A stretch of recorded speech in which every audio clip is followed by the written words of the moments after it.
Hello there, everybody, and welcome. Thank you so much for being here today for one of our AT&T focused webinars here at the Retirement Group. My name is Samantha, and I am in client services here. I moderate these weekly webinars, and in just a moment, we are going to be joined by our advisor, Tyson Mavar, and he will be discussing with AT&T employees whether changing interest rates and inflation could be affecting your pension from AT&T.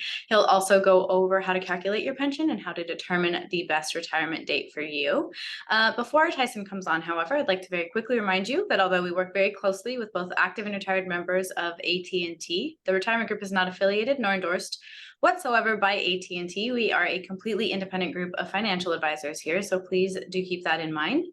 After Tyson's presentation, I will jump back on with him very quickly to ask him any questions you may have entered into the Q&A chat. Please feel free to ask away. It is completely anonymous, and Tyson will answer as many questions as he can, time permitted, of course. And with that, I'm going to turn off my camera now so Tyson can get started. Hey, Tyson. Hi, Sam. Hey. Thanks, everybody, for joining our webinar series today. My name is Tyson Mavar, one of the AT&T focused retirement advisors for the Retirement Group. And on today's webinar, we're going to be going over everything to do with the AT&T pension. As many of you know, there are many different types of pensions depending on where you started your career, when you started your career, with which company you started your career. And as a result of that, everybody has a little bit different rules on not only how their pension's calculated, but which options they have available in terms of forms of payment to take their pension. The interest rates that they use to calculate the lump sum, there's a lot of variance on these plans. So we're going to cover some of the basics today. We're also going to give updates on where the interest rates have come as we approach the end of the year. And we are very close to knowing what next year's lump sum interest rates will be. So we'll give you an update on the most recently available data so you can hopefully make good decisions as we approach the end of the year, whether or not to leave the company and or when to take your pension.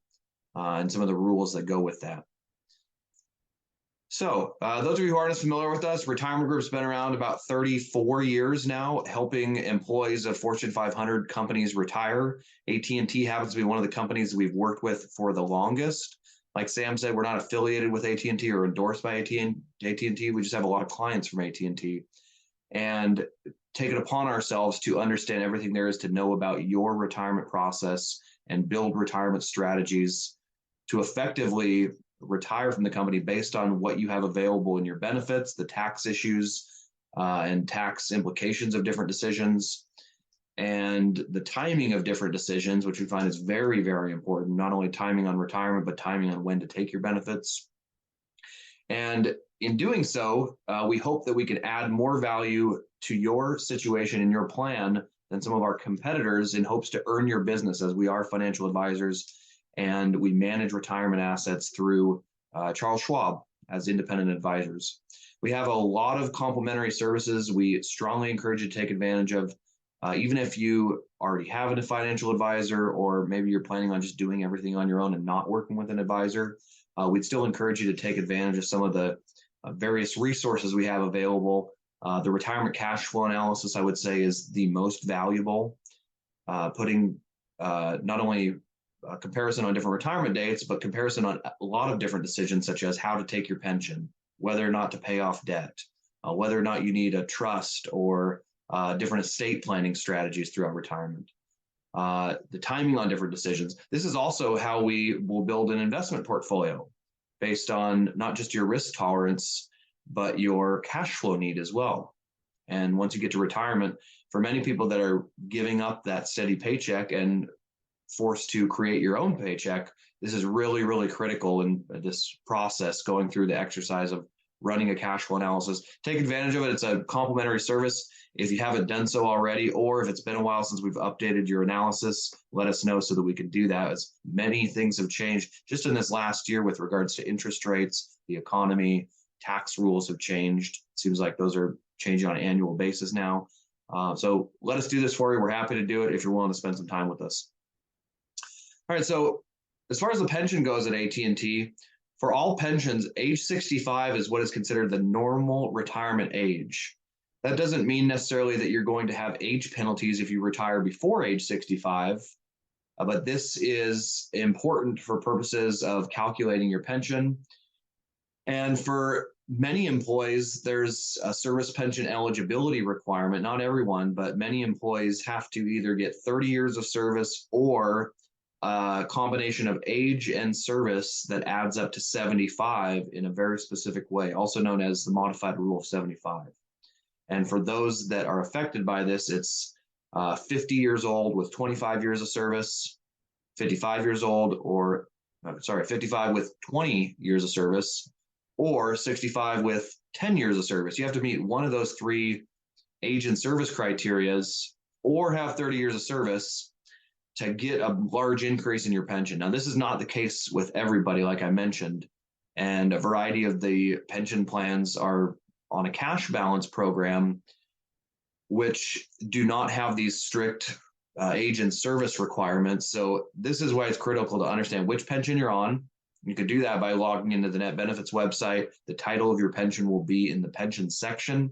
It's possible you may have multiple pensions. We see that all the time at the retirement group, whether it's because you went from non-management to management at some point, or you left the company and came back, or there was mergers that happened with your heritage company. A lot of reasons you might have two pensions.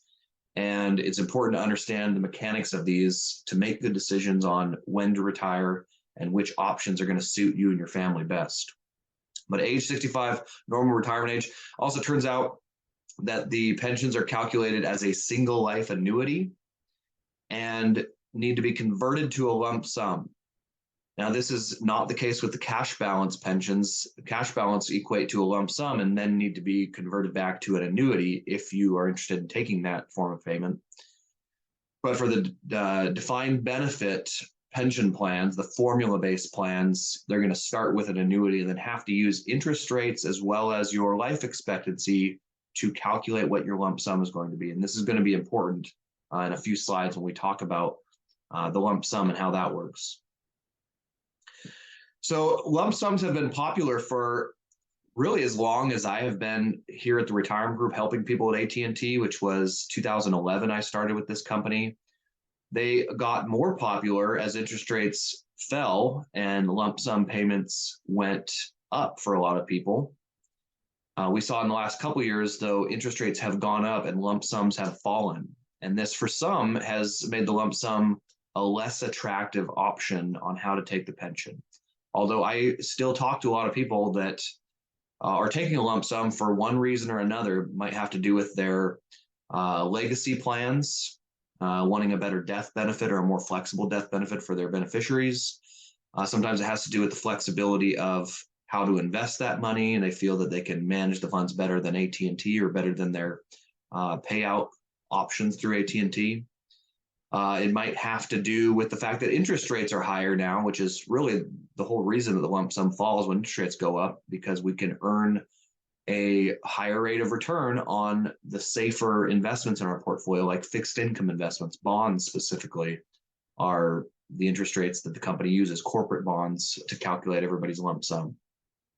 But it's not the only option, and these other options deserve some merit or at least some consideration. Depending on your situation. There's a single life annuity, which is typically the largest payout option, but it's only good for one lifetime versus, for instance, the joint and survivor annuity options, which, by the way, have a pop-up provision on them, which means that if you take this option, it's guaranteed, quote unquote, guaranteed by the full faith and credit of AT&T, of course, lifetime payout for two individuals, typically a spouse, but doesn't always have to be. Because two individuals have a longer life expectancy than one individual, the payout is always going to be smaller on the joint survivor option compared to the single life annuity. And depending on which plan you're on, there's a variety of different joint survivor options. There's typically 100% joint survivor, which has the biggest reduction in income during your lifetime, you, the retiree, but the best death benefit of all the joint options for the spouse or for the joint annuitant. And those decline. You go down to 75%, 50%. One of the pensions actually has a 25% joint survivor annuity on it. And these are just different Ways to take the pension depending on your circumstances. A lot of my clients from AT&T have a spouse that didn't work. He or she may not have had a pension of their own. That would likely change their decision versus an employee who had a spouse that did have a pension of their own. So we look at the variance in the pension plans. We look at all of the various income sources in retirement. We do that through that cash flow analysis I mentioned. And then we can start to back into what options could make the most sense for you and your family, given your specific unique circumstances. And we've got to look at everything to make intelligent decisions on this. And it does take some time to look at this. So we encourage everybody to start looking at these things well in advance of their expected retirement date. Not only to give yourself more time to think about them, because also most people that we work with at AT&T end up retiring on a different day than they originally thought they would, whether it's because the company chose their retirement date or because circumstances in their life changed their plans. It's very common not to end up retiring on the exact day that we originally planned. So just keep that in mind. We're going to talk about some of the different issues with the lump sum, but it's important to spend some time on what we find is a fairly popular option among people that don't have beneficiaries or who aren't incredibly concerned about people inheriting money if they pass away and don't spend all their money. Single life annuity could be a decent option because this is one that you're going to have lifetime income as long as you're alive. Now, if AT&T was to go out of business and default on their liability of this pension payout for you and other retirees like you, there is insurance through the Pension Benefit Guaranty Corporation, or PBGC. So there is a bit of a backstop, but there could certainly still be a reduction in your income in that unlikely event that AT&T was to go out of business. Although this has been something that my clients and prospective clients have been bringing up to me as something of a concern, more so than it was 5 or 10 years ago. Where is AT&T going to be in 20 or 30 years? And am I willing to rely on the company for payments for the rest of my life? Some people say no, and that might be a reason that they're attracted to the lump sum. This is a good option for those that have other resources other than just the pension. Most of you will likely have Social Security. Hopefully you did a decent job saving in your 401k, because something else that we've been hearing from a lot of our clients, especially lately, is a concern over inflation on cost of living over the next 20 to 30 years of their life. The higher inflation is, the less attractive the annuity becomes because there is no cost of living adjustment. So if inflation was zero, if prices stayed flat, that would be great. But when we anticipate positive inflation, in other words, prices are going up, so our dollars are getting less valuable, this single life annuity payment is going to buy less and less goods and services over time, which is why as advisors, we encourage our clients to have some other resources that act as an inflation hedge, like a 401k plan. 401k you can invest, and many people will roll that over eventually after they leave the company, but not always. But mainly to have a broader menu of investments. Part of the purpose of that money is to hedge against inflation, or in other words, have that asset base grow so that it's helping to offset the rising cost of living throughout retirement and the risk that's associated with taking your pension as an annuity that does not get cost of living adjustments.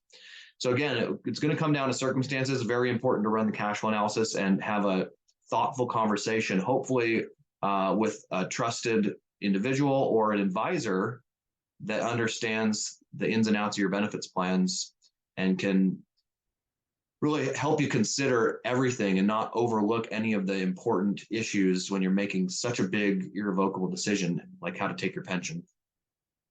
Joint survivor annuity is something that we found to be more popular for married individuals, and typically married individuals whose spouse does not have benefits of their own.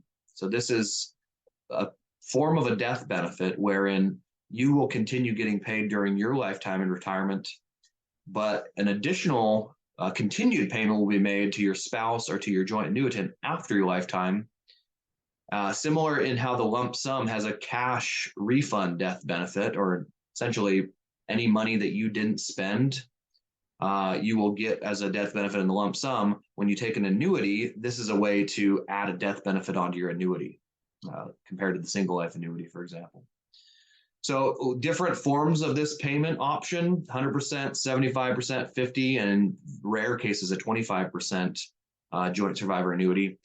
And there's a pop-up provision, which means that if you take the joint survivor and as a result, a lower payout in retirement, but your spouse or your joint survivor passes away first, your annuity payment will actually get popped back up to what the original single life annuity value was. So this is unique about AT&T's pension. Many defined benefit pension plans do not have a pop-up provision. It's not free. You're paying for it in how they're calculating what that joint survivor annuity is worth. But it's good to know for somebody that's concerned about being stuck in a lower payment, especially like, for instance, I had a client whose spouse was a cancer survivor and was considering the joint survivor annuity. Unfortunately, her cancer returned in retirement, and that was a concern of theirs, is what if we're stuck, our family's stuck in this lower payout, and I may not have normal to long life expectancy. All of this needs to be considered in this decision-making process, and that pop-up provision, it's worth knowing about when you're making a big decision and trying to guess at things like life expectancy.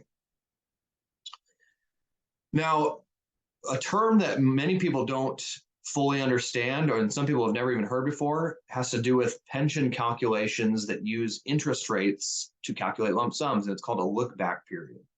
A look-back period is when a company will use not current interest rates to calculate your lump sum, but they'll use some previous interest rates. This is very common with most pension plans in the country that have a lump sum option. What is unique about AT&T's is not that common is that they have a full year look back. And what I mean by that is if you retired and took your pension this year in 2023, they wouldn't be using current interest rates. They will be using corporate bond interest rates from November of 2022, the prior year.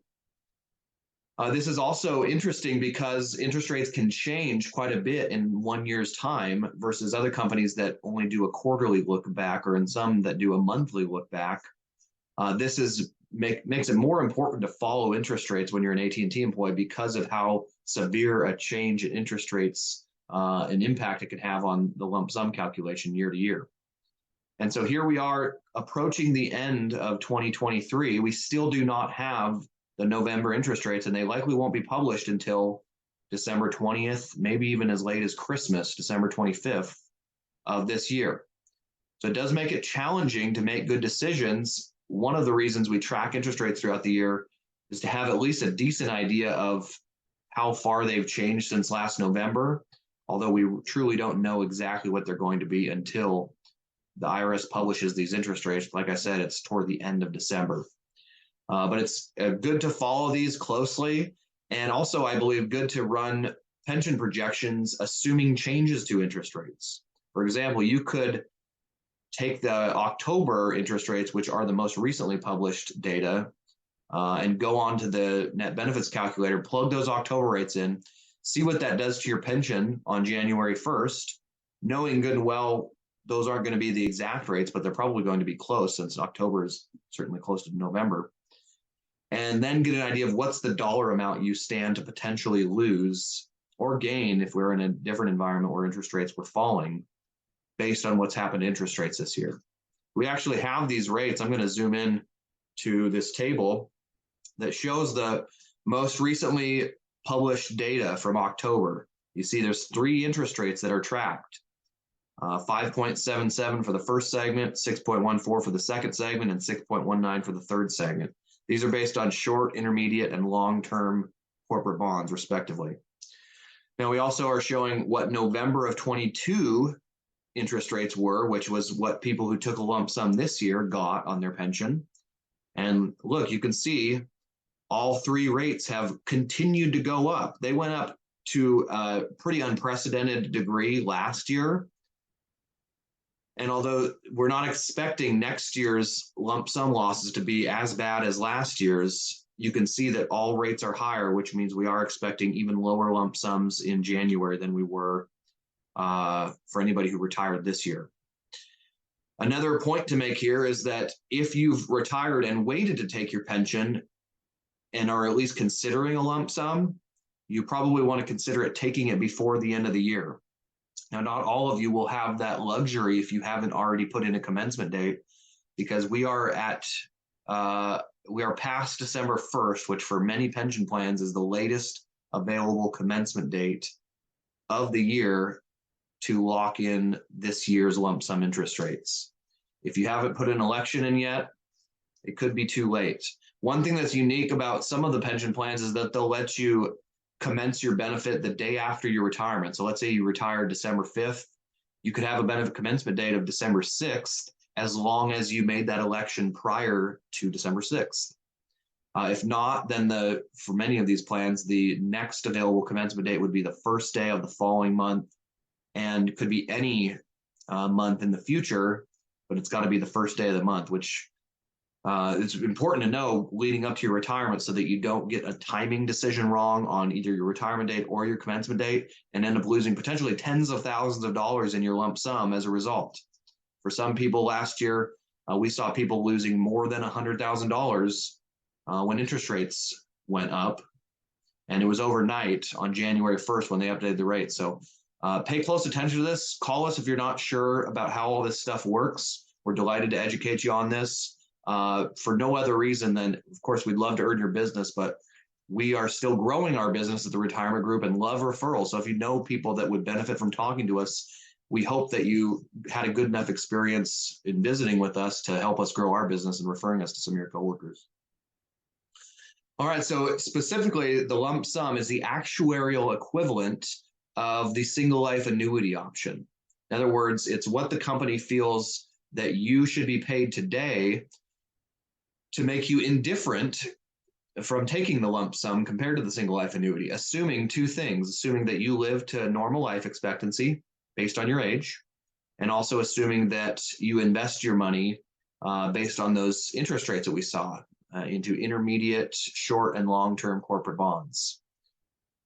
As a result of that, if interest rates were to go up and be higher throughout your retirement, you could probably produce a better return than the company was assuming you would be able to produce in the lower interest rate environment that was used to calculate your lump sum. And similarly, if interest rates fell and were lower throughout your retirement than they were when the company calculated your lump sum, it's possible you might not be able to produce as good of a return. Again, assuming that you're just investing in corporate bonds and also assuming that you live to your life expectancy. Very good exercise I encourage everybody to go through if you haven't, is to try to figure out the break-even point. In other words, given a certain rate of return on your money, how long do you need to live to where now the annuity paid you more than the lump sum did? And you can also look at that a different way. You could say, given a life expectancy of, for example, 90, what rate of return do I need to earn on my money for the lump sum to be better? And if I don't earn that, then the annuity might be better. Again, given the assumption that I'm living to a certain age, like 90 in this example. Very helpful exercise I've found with my clients trying to rack their brains on how to take this pension. And it's certainly not all that you need to consider. There's other issues like who's relying on you, is there children, spouse, special needs family members. What are you looking to purchase? Are you looking to go back to work after AT&T? Your tax bracket status plays a role. There's a lot of variables that should be considered in this decision. And because it's a big decision, we encourage you to spend a lot of time on it. Get asked often why, when interest rates go up, the lump sum goes down.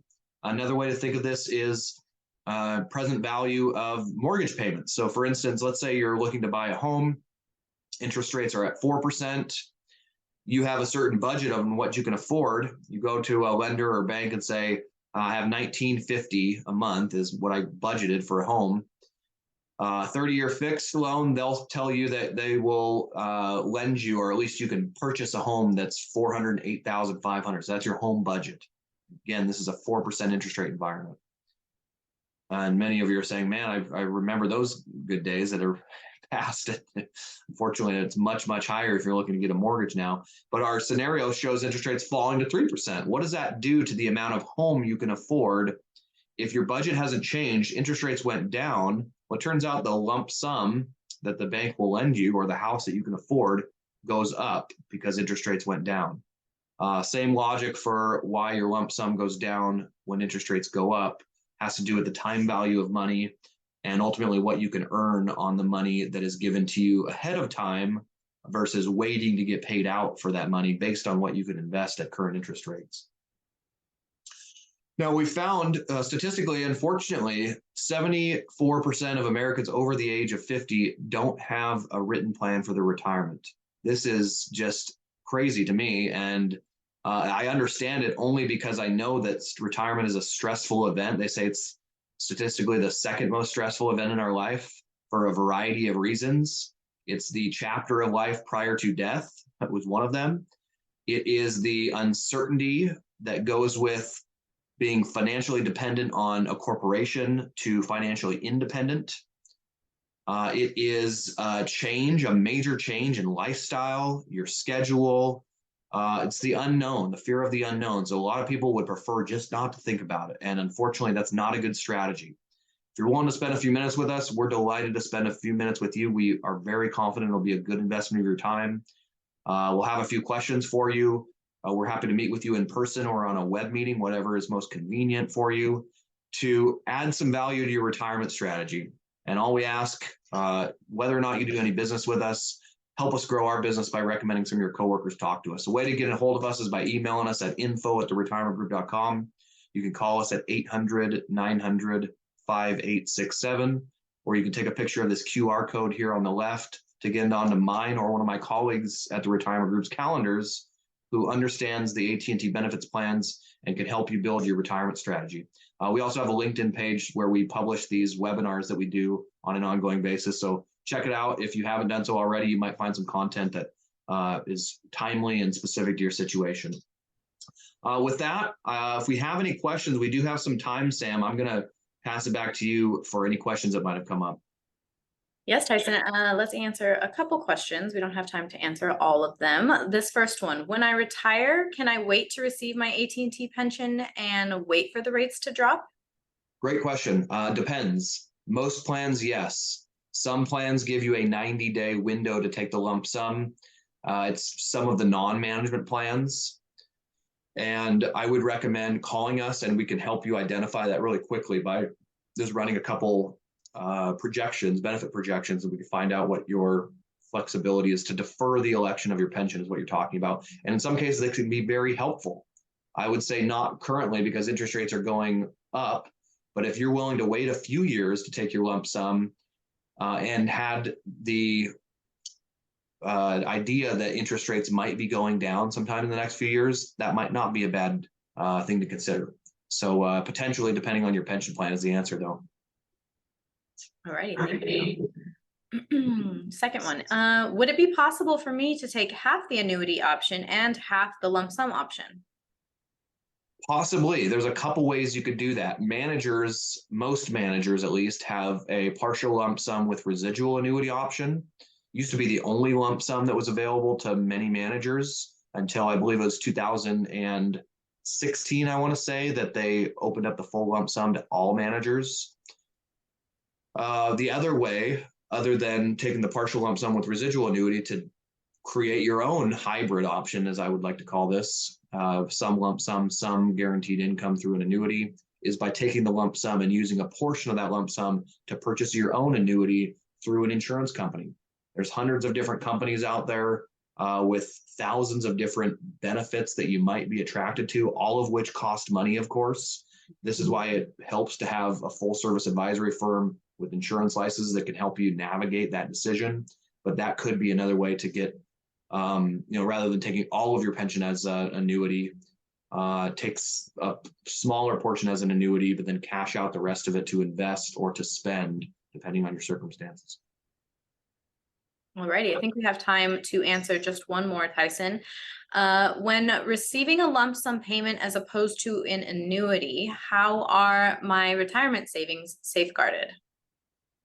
That also depends on how you invest that lump sum.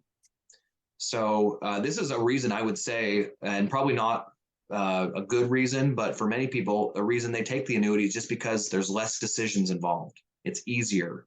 You don't have to recreate that income stream. You may not even need an advisor if you take the annuity, if you're willing to manage your 401k on your own. I wouldn't say a good reason though to take the annuity. There's plenty of great reasons to take the pension as an annuity.